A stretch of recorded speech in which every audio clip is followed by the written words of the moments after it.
So நேரடியா வந்து நீ தப்பு செஞ்சிரு, இந்த பாவம் செஞ்சிரு, மோசமான விஷயத்த செஞ்சிருன்னா நம்ம செய்வோமா? கண்டிப்பா கிடையாது இல்லைங்களா? ஆனா அதே ஒரு திரைப்படம் மூலியமா நம்மளுக்கு கொஞ்சம் கொஞ்சம் கொஞ்சமா சொல்லப்பட்டால், காலப்போக்குல அந்த பாவங்கள் கூட நார்மலைஸ் ஆயிடும் நமக்கு. இதெல்லாம் பெரிய விஷயமே இல்லன்றது ஆயிடும். அது எவ்வளோ பெரிய மோசமான விஷயமா இருந்தாலும் சரி. சரி, இந்த திரைப்படங்கள் இருக்கு இல்லைங்களா? இந்த சினிமா இண்டஸ்ட்ரி. சினிமா இண்டஸ்ட்ரிய விட மோசமா வந்து ஒரு பாவமான செயல பரப்பக்கூடிய ஒரு ஊடகம் எதுவும் இல்லை என்று சொல்லலாங்க. ஸோ திரைப்படங்கள் நம்ம நினைக்கிறோம், இது சும்மா பொழுதுபோக்குக்கு தான பார்க்கறது என்று கிடையாது. நம்மளுடைய உணர்ச்சிகளை கட்டுப்படுத்தக்கூடிய சக்தி வாய்ந்த ஒரு ஊடகம். பெரும்பாலும் இது வந்து இஸ்லாத்துக்கு எதிரா இருக்கக்கூடியவங்க இந்த ஊடகத்தை பயன்படுத்தி, நெறைய பாவமான செயல்களை மக்கள் மத்தியில புரமோட் பண்ணுவாங்க. ஒரு இன்டைரக்ட் மார்க்கெட்டிங் மாரி தான். இதுதான் நார்மல் என்ற உணர்வை அவங்க வந்து நமக்கு மத்தியில பரப்புவாங்க. ஃபார் எக்ஸாம்பிள் அந்த காலத்து படங்கள்லாம் பார்த்தீங்கன்னா, ஹீரோ வந்து நல்ல விஷயம் செய்யக்கூடியவரா இருப்பாரு. நல்ல பழக்கவழக்கம் உடையவரா இருப்பாரு. வில்லன் எப்படி இருப்பாரு? குடிப்பாரு, கள்ள கடத்தல் செய்வாரு, கஞ்சா கடத்துவாரு, எல்லாமே செய்வாரு. இது அப்படியே இன்னைக்கு மாறிடுச்சு. இன்னைக்கு யார் ஸ்மார்ட்டா கள்ள கடத்தல் செய்றாங்களோ, கஞ்சா கடத்துறாங்களோ, ஸ்டைலா ஸ்மோக்கிங் பண்றாங்களோ, கையில பாட்டிலோடயே சுத்துறாங்களோ, அவங்க தான் வந்து என்னது? ஹீரோ. வில்லன் என்ன செய்றான்? டீசென்ட்டா இருக்கிறான், கோட் சூட் போட்டுக்கிறான், 4 பேருக்கு நல்லது செய்றான். அப்படி மாறிடுச்சு. ஸோ இத பார்த்து பார்த்து வளரும்போது, ஹீரோ செய்றாரே நமக்கு புடிச்ச ஹீரோ, இப்ப நம்மளும் செய்யலாம். இது தப்பு இல்லன்றது, கொஞ்சம் கொஞ்சமா பிள்ளைங்க மத்தியில, மக்கள் மத்தியில அதுவே நார்மலைஸ் ஆயிடும் நாளைக்கு. ஸோ இன்னைக்கு வந்து 2025ல வந்த திரைப்படங்களும், அவை எப்படி வந்து பாவமான செயல்கள பரப்புது? அதுல இருக்கக்கூடிய ஹார்ம்ஸ் என்னன்றத நம்ம பார்க்க போறோம் இல்லைங்களா? இன்றைய திரைப்படங்கள்னாலே பெரும்பாலும் என்ன ஆயிடுச்சு? பெரும்பாலும் பாலியல் காட்சிகள் இருக்கும், முத்த காட்சிகள் இருக்கும், காம உணர்வை தூண்டக்கூடிய காட்சிகள் இதுதான் அதிகமா இருக்கு. நல்லதுன்னு பார்த்தா 1, 2 தான் இருக்கும். ஸோ வந்து திருமணத்துக்கு முன்னாடி உறவுகள்லாம் பெரிய பிரச்சனை இல்ல. எப்படி வேணா கேவலமா பேசலாம். தவறான வார்த்தைகள பேசி சொல்லி கூட பேசலாம். இதெல்லாம் பிரச்சனை இல்ல. இதுதான் ஸ்டைல், இதுதான் ட்ரெண்டு அப்படின்னு ஆக்கி வச்சிருக்காங்க இல்லைங்களா? எப்படி வேணா கரப்போக்குத்தனமா சுத்தலான்றத படங்கள்ல காமிச்சிருப்பாங்க. இதுதான் புல்லிங்கோ கல்ச்சர், இதுதான் ட்ரெண்டுன்னுவாங்க. உடனே அத நோக்கி பல கூட்டம் வந்து என்ன செய்யும்? படையெடுத்து போவும் அத ஃபாலோ பண்றதுக்கு. கல்யாணம் ஆகாம இருக்கிறது ஒரு நல்ல விஷயம் இல்ல. ஆனா அதுதான் ஒரு ட்ரெண்ட் மாரி ஆக்கி முரட்டு சிங்கிள்னு வச்சு, அது சில படங்கள எடுக்கும்போது, அதை பார்க்கிறவங்க என்ன செய்வாங்க? ஓ! எப்படி வேணா இருந்துக்கலாம் போல இருக்குது அப்படின்னு சொல்லி, இப்படியே கொஞ்சம் கொஞ்சமா பாவத்த சாதாரணமா ஆக்குவாங்க. ஹராம் மீது வெறுப்பு குறையும். ஹராம பாக்க, பாக்க, பாக்க ஹயா என்ற வெட்க உணர்வு வந்து அழிக்கப்படும் மக்கள் மத்தியில. ஸோ ஈமான் கொண்டவர்கள் மத்தியில ஃபாஹிஷா மானக்கேடான விஷயங்கள் பரவ வேண்டும் என்று விரும்புறவங்களுக்கு இம்மையிலும் மறுமையிலும் கடுமையான வேதனை உண்டுன்னு அல்லாஹ் சொல்றான். சூரத்து நூருடைய 19வது ஆயத்துல. ஸோ வந்து பாவமான வாழ்க்கை முறைய அழகுபடுத்தி காட்டுவாங்க படத்துல. விபச்சாரம்லாம் ஒண்ணுமே கிடையாது. லிவிங் டுகெதர்லாம் ஒண்ணுமே கிடையாது. பல பேர் கூட காதல் உறவுகள் வச்சுக்கலாம். போதைப் பொருள்லாம் ஒரு பெரிய விஷயம் இல்ல. ஹீரோவே போதைப் பொருள் தான் யூஸ் பண்றாரு. பழி வாங்குறது தான் இன்னைக்கு ட்ரெண்டு. எப்படி வந்து மோசமா வாழ்ந்தா தான் அவன் தான் வந்து ஃபேமஸான ஹீரோவா இருப்பான். ஸோ வந்து இத ஹீரோயிசமா காட்டுறதுனால, பாவங்கள்லாம் இன்னைக்கு இப்போ கூலா மாறிடுச்சு எல்லாருக்கும். தவறு செய்றவங்க தான் முன்மாதிரி ஆயிட்டாங்க இல்லைங்களா? மறைமுகமான ஷிர்கான, குஃப்ரான சித்தாந்தங்களும் பரப்பப்படுது படங்கள் மூலியமாக. நேரடியாக இல்ல, திரைப்படங்கள் மூலியமா மறைமுகமா சில சித்தாந்தங்கள் விதைக்கப்படுது இல்லைங்களா? ஃபார் எக்ஸாம்பிள் தமிழ் படங்கள்ல நீங்க பார்க்கலாம் இல்லையா? விஜய் நடித்த படம் ரொம்ப ஃபேமஸான படம். அந்த படத்துல அவரு குடிச்சுக்கிட்டே தான் இருப்பாரு எனி டைம் இல்லைங்களா? மாஸ்டர் போன்ற படங்கள்ல பார்க்கலாம்.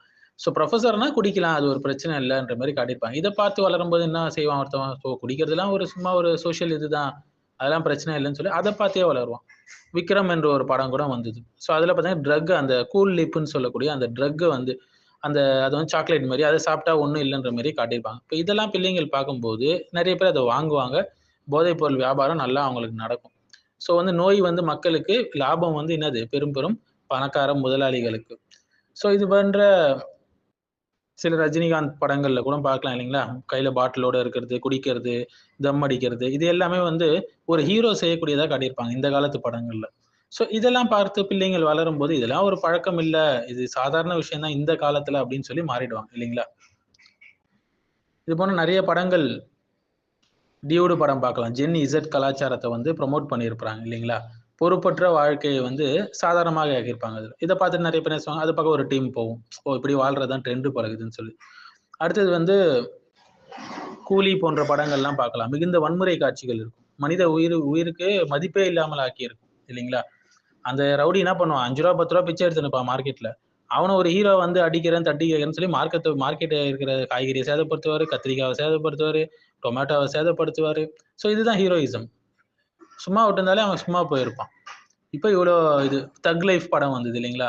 கும்பல் வாழ்க்கை, கோஷ்டி வாழ்க்கை. ஸோ இப்படி வாழ்றது தான் பெரிய விஷயம் இல்லைன்னு சொல்லி இதை ஹீரோயிசமா காட்டியிருப்பாங்க. ஸோ இதை பார்த்து பிள்ளைங்கள் வரும்போது அது மாரி தான் வளர அவங்க உணர்ச்சிப்படுவாங்க. ஸோ காதல் என்பது பொது உடைமை அப்படின்னு கூட படம் வந்தது. இது ஒரு பாலின உறவுகள் எல்லாம் ப்ரொமோட் பண்றது இது இல்லைங்களா? இப்ப இருக்கக்கூடிய எல்ஜிபிடிக்யூ எல்லாம் ப்ரொமோட் பண்ணக்கூடிய படங்கள் இது. இன்னொரு படத்துல பாலியல் விஷயங்களை நகைச்சுவையாக மாற்றியிருப்பாங்க. பெருசுன்னு சொல்லக்கூடிய ஒரு படம் வந்தது, வெளியே வந்தது, அதெல்லாம் சொல்லலாம். பேட் கேர்ள் அப்படின்னு கூட ஒரு படம் வந்தது இல்லைங்களா? இதான் டீனேஜ்ல பாலியல் ஆர்வம், உறவுகள் பற்றி பேசக்கூடிய படங்கள். இளைஞர்களுடைய வெட்க உணர்வை பாதிக்கக்கூடிய விஷயங்கள் இது எல்லாமே.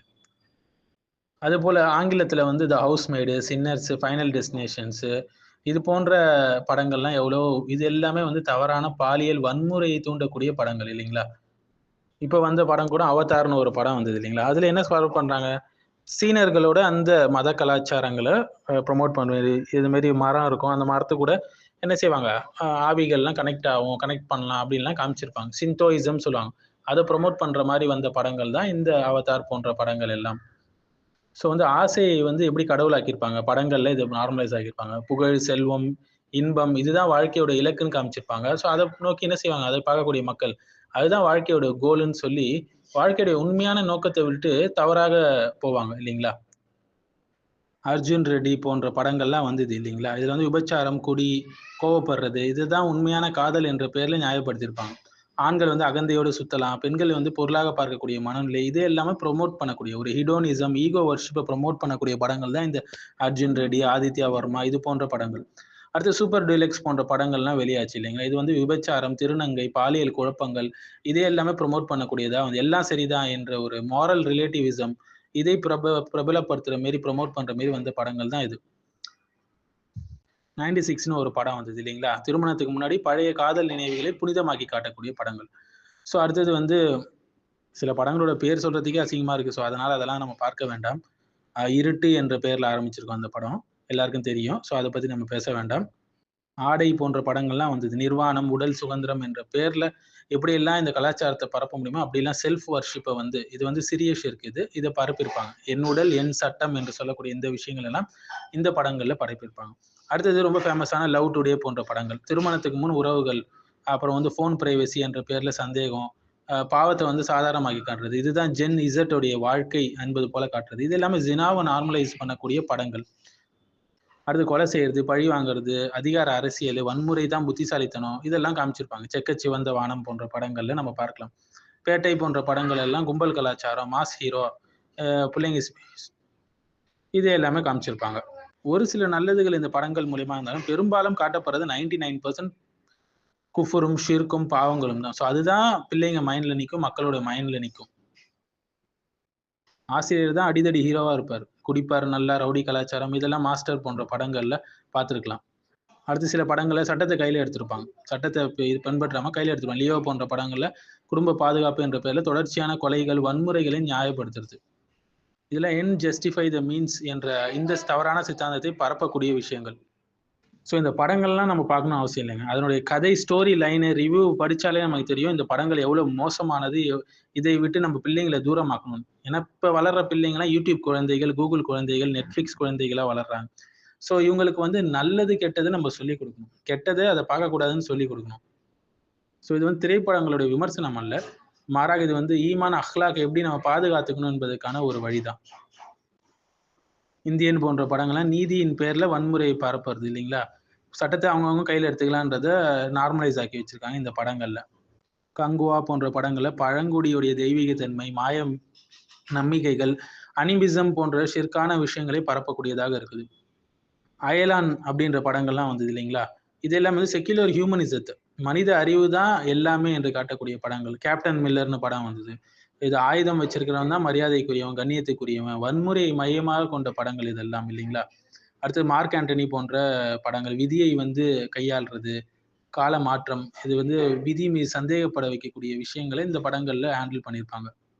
ஜப்பான் போன்ற படங்கள்லலாம் திருட்டு, மோசடி தான் ஸ்டைல் அப்படின்றத காமிச்சிருப்பாங்க. ஹராமா நடக்கிறது தான் புத்திசாலித்தனம்னு காமிச்சிருப்பாங்க. அடுத்தது வந்து இறந்தவர்களுடைய ஆவி, பேயி இதெல்லாம் வச்சு என்ன செஞ்சிருப்பாங்க?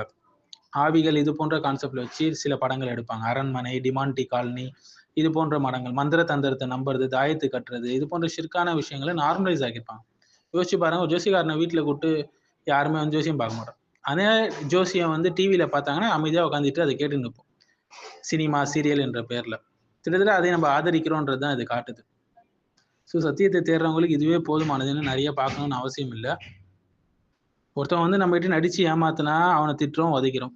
ஆனா சினிமாவில் நடிச்சு தான் நம்ம காசெல்லாம் பிடிங்கிறாங்க. எப்படிதான் அந்த நடிப்பை வந்து அந்த நடிகர்களை வந்து நம்ம பின்பற்றுறோமோ தெரியல. ஸோ மனிதர்களை வந்து கடவுளை விட தூரமாக்கிட்டு ஆசைகளுக்கு அடிமையாக்குறது அந்த cinema, music culture, social media, entertainment எல்லாமே. ஸோ இந்த Hollywood, Netflix, Amazon prime, Disney, apple TV இதில் வரக்கூடிய படங்கள், ஓடிடி இண்டஸ்ட்ரி, ஃபிலிம் இண்டஸ்ட்ரி எல்லாமே செக்ஷுவல் லிபரேஷன், எல்ஜிபிடிக்கு ஐடியாலஜி, மேஜிக்கை வந்து ப்ரொமோட் பண்ணுறது, மாரல் ரிலேட்டிவிசம் இது பண்ணுறது, உடலை வந்து ஒரு காமம், போதை, அலங்காரம் என்று காட்டுவது, பெண்களை வந்து போகப் பொருளாக காட்டுவது, இதுக்கு பின்னாடி ஒரு மியூசிக் இண்டஸ்ட்ரியை சுற்றிட்டு இருக்குது இல்லைங்களா. அடுத்தது சோஷியல் மீடியாக்கள் நம்ம பார்க்கலாம் இல்லைங்களா. அல்காரிதங்கள் மூலியமாக நிர்வாணம், அனாச்சாரங்கள், டாக்ஸிக்கான ட்ரெண்ட்ஸு, ஃபித்னாவெல்லாம் வைரல் ஆக்கி விட்டுறது, இது எல்லாமே நடந்துட்டு இருக்கு. ஒரு பக்கம் ஃபேஷன் இண்டஸ்ட்ரி இல்லைங்களா, பிராண்டை வந்து என்ன செஞ்சாகணும், வித்தாகணும். அதுக்கு இந்த சினிமாவை தான் யூஸ் பண்ணி ஆகணும். ஆடையை குறைக்கிறது தான் சுதந்திரம் என்பது போலலாம் காட்டுவாங்க. அடுத்து கேமிங் இண்டஸ்ட்ரி. கேமிங் இண்டஸ்ட்ரியில் இல்லாத மாரி அவ்வளோ வன்முறைகள் இருக்குது, அவ்வளோ மந்திர தந்திரங்களை ப்ரொமோட் பண்ணக்கூடிய விஷயங்கள் இருக்குது. பாவத்தை வந்து சேஃபாக செய்யுங்க என்ற முகமூடியை இந்த சினிமாக்கள் வந்து கொடுக்கும் இல்லைங்களா. இப்போ இருக்கக்கூடிய கேஷுவல் செக்ஸ் நார்மலைசேஷன் ஆகிறது, லிவிங் டுகெதர், கான்ட்ராசெப்ஷன் கல்ச்சரு, பான் இண்டஸ்ட்ரி, இது எல்லாத்தையும் வச்சு என்ன செய்கிறாங்க, பெரிய ஒரு லாபமே ஈட்டுறாங்க இந்த ஃபார்மா இண்டஸ்ட்ரீஸ் எல்லாம் என்று சொல்லலாம் நம்ம. இதெல்லாம் சாதாரணம் அப்படின்றது. கடவுள் நம்பிக்கையெல்லாம் பழமையானது என்பது போல காட்டுறது. காதல், வலி, இன்பம் மூலியமாக மனசை கட்டுப்படுத்துறது. பாவிலாம் ஹீரோ ஆயிட்டார், ஹீரோலாம் பாவி ஆயிட்டார். பாலியல் அடையாளம் தான் வாழ்க்கை என்பது போல ஆக்கிட்டாங்க. இன்பம் தான் மனுஷனுடைய இலக்கு என்பது போல ஆக்கிட்டாங்க. இப்படிதான் ஷைத்தான் படிப்படியா என்ன செய்வான், வழி தவற வைப்பான். ஸோ நெட்ஃப்ளிக்ஸ் கல்ச்சர் ஆகட்டும், ஹூக்கப் ஆப்ஸ் ஆகட்டும், இன்ஃப்ளூயன்சர் வர்ஷிப் ஆகட்டும், செலிபிரிட்டி கல்ச்சர் ஆகட்டும், இது எல்லாமே வந்து ஒரே ஒன்று தான் சொல்ல வருது, தீன் இல்லாத வாழ்க்கையை வாழ சொல்ல வைக்குது. இதில் போய் நம்ம முஸ்லீம்கள் விழக்கூடாது.